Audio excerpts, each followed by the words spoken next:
কর্ণকে শিষ্য করে তার আশ্রমে রেখে দিলেন। কিন্তু তিনি জানতেন না কর্ণর পরিচয়। কর্ণ তাকে কিছু বলেনি। শুরু হয় পরশুরামের কাছে কর্ণের অস্ত্র শিক্ষা।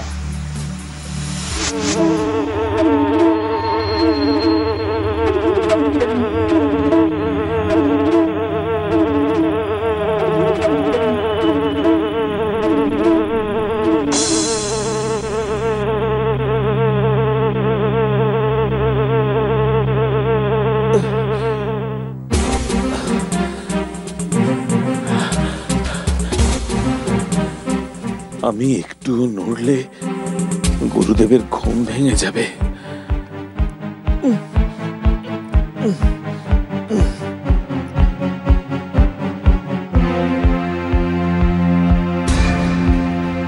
এ কি, এত রক্ত কেন?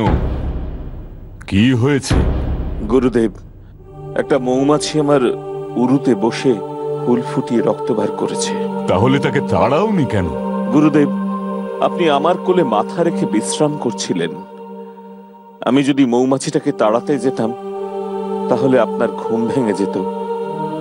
তাই আমি যন্ত্রণা সহ্য করছিলাম। সহ্য করছিলে? এই যন্ত্রণা তো কোনো ব্রাহ্মণ পুত্র সহ্য করতে পারে না। তাহলে কি তুমি ব্রাহ্মণ পুত্র নও? না, না গুরুদেব। তুমি ব্রাহ্মণ পুত্র নও? তাহলে তুমি কি ক্ষত্রিয় পুত্র? কি হলো, উত্তর দাও।